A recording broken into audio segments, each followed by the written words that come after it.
Uh, it's like 10:30 at night or something here, and I'm waiting for a video to render. And I was like, I need to do something with my time, so I'm going to jump on YouTube, take it out of you guys. I'm going to talk about some of the latest stuff going on. Um, so where does Ermes rank is going to be the theme of tonight. I'm going to wait for a few guys to come in. I'm going to start getting into the juicy stuff about where does Ermes rank. Hey, SG Records, good to see you, man. Thanks for joining the live. It's been a while since I've jumped on a live.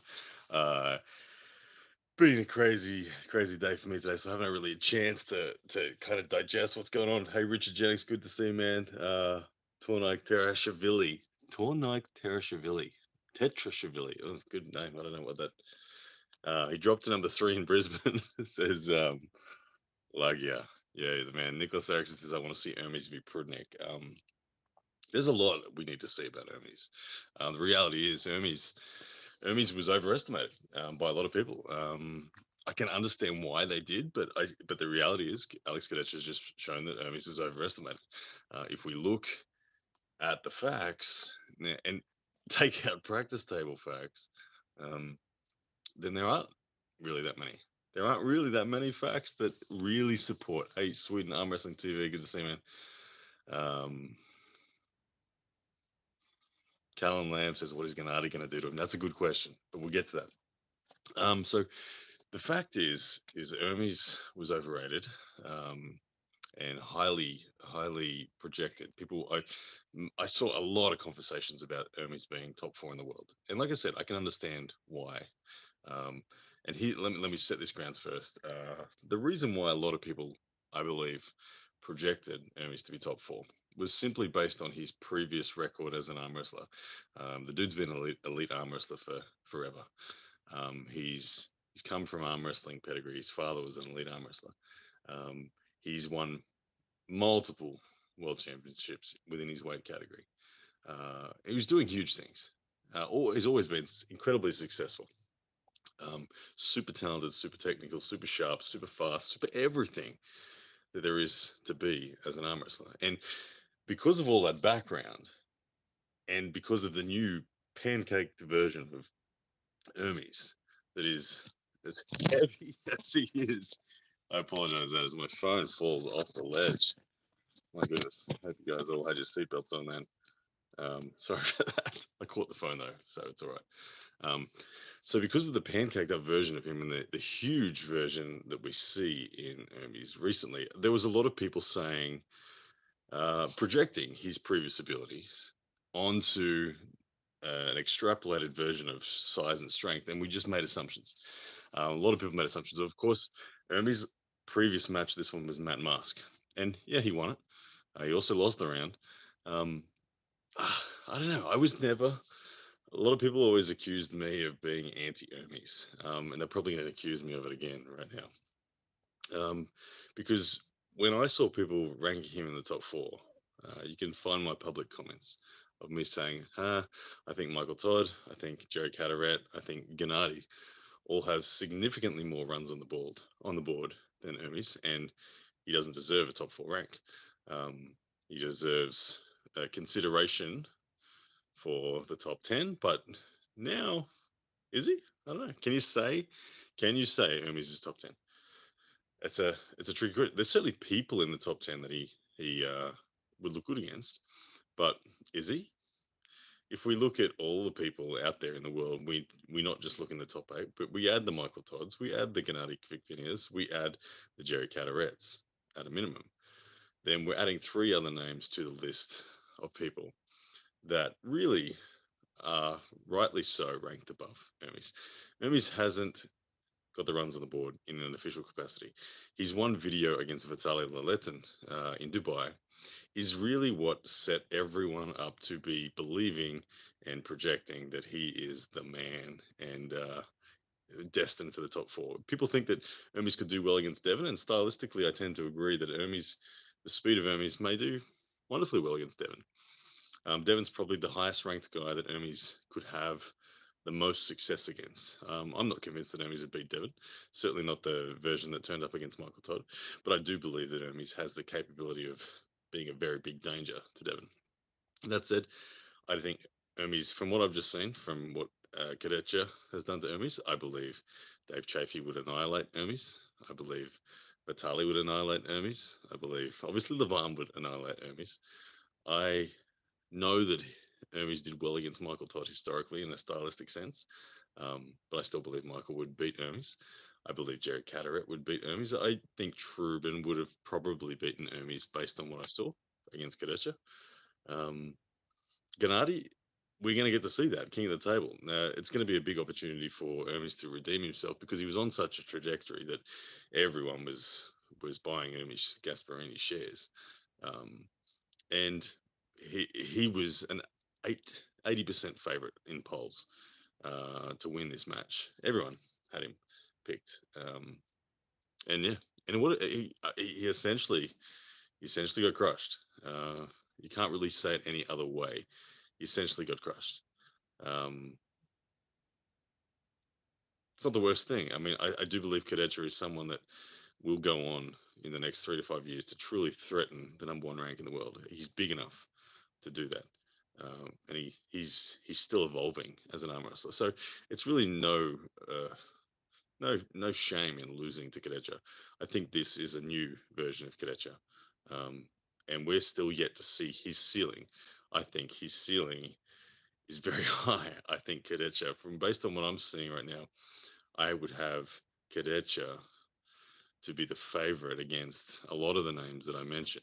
I think Cadorette could beat Jerry. I think Cadorette um, beat Trubin. I think Cadorette would have no dramas with Prudnik. I think Cadorette would have no dramas with who else would he have no dramas with? I think he's just a touch below Vitali and Levan. Honestly, he's physically that big. I think he's only a touch below them, and not that far. But in time, I think he has every opportunity to catch them and surpass them potentially. Um, so Hermes, realistically, as promising as he has been in his practice pools of the last 12 months, and clearly he is at his strongest ever when you look at the size of him. Um, he, unfortunately for him, at least in my eyes, he's somewhere around number 10 in the world. He's certainly not four. I carry. I don't know. It gets grey when you get lower down, but I think he's about number 10 in the world on the overalls. Um, and no doubt that's going to piss him off that the collective crowd of people is starting to think that. But that's just the way it is. With Cadorette doing that to him, that's just the way it is. He'll have his opportunity to redeem himself a king of the table. Now, against Gennady, Gennady's a real unknown entity right now. It's been a long time. We haven't seen him pull since Moldova, 2018, where he was looking dangerous, but he was not a major threat. He lost to Dave Chafee 5-1, with Dave just conceding one round. He was losing to Pushkar quite convincingly. Yeah, he's always been one of those fringe guys, incredibly talented, super heavyweight in terms of his speed and ability to move in multiple directions. But Gennady has never been established at that very, very, very top tier like Levan or Vitali. So it's an opportunity for Hermes. But the thing is that Gennady has been hungry, and Gennady has been training hard and declaring that he is at that pointy end. And I know that being a regular training partner of Levan is going to make a big difference to anyone. So it wouldn't surprise me if Gennady is in that top 6, maybe 5, maybe even 4 in the world. It's quite feasible. I mean, we will see Gennady and Michael Todd pull at some stage as well. I know that they're earmarked to pull. So we'll get a more accurate picture on that in the not too distant future. So Gennady against Hermes is going to be really interesting, and it's dangerous for Hermes. I mean, if Hermes loses to Gennady convincingly, then unfortunately he's got to rebuild. And now, if Hermes has to rebuild, thing is, like, I'm in the exact same position. I get it. You lose a match, you slide. You slide in people's opinions. You slide on ranking boards, but it doesn't change your reality. He's still the strongest version he's ever been. He's still got all the technical abilities that he's always had. He will take names, bigger names than he's ever taken before. We just got to work out who those names are, and we're going to find a place for him. Because beating Matt Mask, which is his last official match, as much as I love Matt Mask, uh, that is not a win that entitles him to a top four rank in the world. Um, and the practice pull against Vitali, well, yeah, we get it. It was a practice pull. So that's kind of my spin on it. I don't know how. Have I missed anything? What do you guys reckon? I'll have a look at your comments and all that sort of stuff now, and answer any questions and that you guys have got. So fire them away if you've got questions for me in particular, um, and I'll address them. But that's my kind of take on Hermes right now. I don't think he is the top four that everyone was, well, not that everyone, that a lot of people thought he was. Styles do make matches at the end of the day. Like I said, if he had to pick the highest ranked guy that he could potentially beat, it's going to be Devon. He's called out Devon. He thinks he can beat Devon. Stylistically, he thinks Devon's slow, so he thinks he could take advantage of that and get into a dominant position before the match is lost. So I get it, but everyone else, maybe Michael as well, he stylistically would have a chance at, but everyone else, I think, has got him. All right, let's have a look.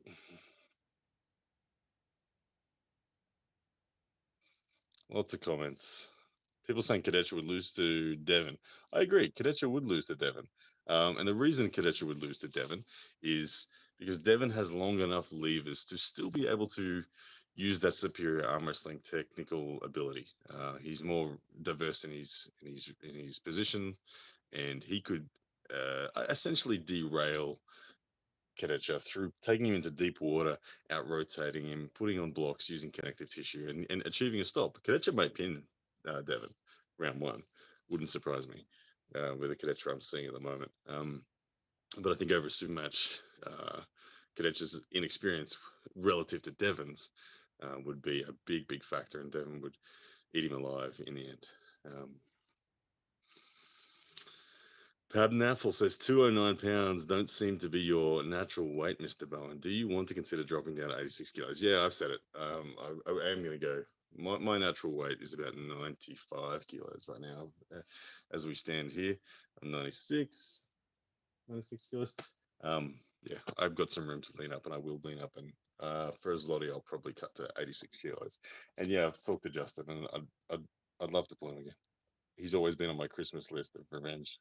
But anyway, back to Hermes and all that sort of stuff. People asking me, please, sir, tell me why Devon didn't compete in the top eight. Devon didn't compete in the top eight because when the origins of top eight came about, let me tell you that um, Devon was committed to WAL. It's very simple. Devon was committed to WAL when that commenced, and Devon was not interested in signing that opportunity with the top eight because it was another contract deal. It was a signed thing. You had to really make sure was going to be your committed thing. You see how Levan is tied up into that, and he is stuck there. Devon didn't want that, so that's why Devon didn't go in the top eight. This day and age, the athletes have evolved into a lot more free agents. They're making a significant income on their own now, and so Devon, yeah, he's got a lot more control of what goes on from now on. And I would imagine that Devon would be tempted by top eight. He would be. It's a pathway where he could get the recognition that a lot of the fans are demanding. I mean that European opponent environment, and 6 round matches are good for Devon Larratt. They really are. They would suit him. And so I don't think he fears that at all. It's just got to be right. You got to realize how much money Devon can make at a King of the Table event. Um, his social media significance, a King of the Table pay-per-view, Devon's making a hell of a lot more there than he would be if he was a contracted, signed top eight athlete that is limited. So you got to put it into perspective. Yeah. What time do I go to bed? From Occult Punk Zenarchy. It's like 11 o'clock now. I'm very alert at the moment, very awake. I've had a big, long day, a busy day of life administration outside of arm wrestling. So I'm only now catching up and getting my head around everything that's happened in the last 24, 48 hours. I've got a video rendering at the moment where I'm going to be talking about John's performance and the badass thing that he did. So, hey, John Millen, good to see you, man. Um, Thanks for all your support, John. I appreciate it. I can't wait for this Devon John thing to unfold. And it's crazy. It's crazy. There's so much going on. But But yeah, Hermes, like I said, ultimately wrapping this up on Hermes, I think that Hermes is clearly a legit badass. I'm definitely not an anti Hermes guy. I do, however, believe he was overrated in the last 6 months, falsely, due to his practice table pull with Vitaly and a projection of his previous performances when he was winning world titles within his weight category. A projection based on the fact that he's now on the pancake diet and he's the biggest he's ever been. Um, but the reality is he has 0 runs on the board in the super heavyweight category, with the exception of Matt Mask. Um, so he can't. You just can't justify him as top four. And now that Alex has beaten him convincingly, you can't justify Hermes, in my opinion, any higher than 10. I don't see it any higher than 10, and maybe even outside of 10. But I don't know. But I'll give him 10. Somewhere around 10 is the reality, and until he proves us otherwise. And he may do that by defeating Gennady. Gennady, if he defeats Gennady, it puts him back in the top 10 in my opinion, with certainty. But if he loses to Gennady, then we don't know. We got to find out where his spot is, and it's going to be somewhere 10 through 16 or something like that. Um, yeah, that's kind of where I see it. I wish him well. I look forward to his performance. No doubt the pressure's on now after having taken that loss so convincingly to Alex. Um, and one other thing I wanted to mention, I saw a lot of people talk about the fact that, but no, Hermes wasn't happy in the setup. Hermes wasn't getting a fair setup. Let me enlighten you. If you're an arm wrestler, you'll know this. If you're a fan of the sport, this may be new to you. Um, when you see someone whinging and bitching about the setup, okay, let me tell you that the reason they're whinging and bitching about the setup is they are not strong enough to access a good position, a secure hand. They're not strong enough in their static pressures to get what they want. When you're the stronger man, you get what you want. You just do. You can take it and you can say to your opponent, yeah, what do you want to do? Just say anything. And I've actually heard Bill Collins, as a referee, have someone complain to him saying he's not letting me get a fair grip. And Bill Collins' answer was, well, you're probably going to lose then, aren't you? Um, and that's the reality of it. Hermes couldn't get a grip that felt comfortable because Alex was too strong. It wasn't that it was unfair. Alex was too strong. So let's nip the bud in that one in the bud about Hermes not getting a fair grip. And SG Records comes in with a super chat. €5. You're the man. Thank you. Is that euros, pounds? What is that? I'm not sure. But either way, thank you, brother. He says there is nothing for Hermes to rebuild. He just practiced against Vitali, and everyone claimed he was top five to me. He isn't. He's $5 from me, bro. Yeah, thank you, man. Yeah, I really appreciate it. And I agree entirely with that sentiment. Well, I guess the thing he has to rebuild his is the fan reputation or the fan expectation of him. The fans might, I don't know, he's had a real spike in his stock value, and he's probably, the fans might dump him. I don't know, but if he beats Gennady, they'll be back on him.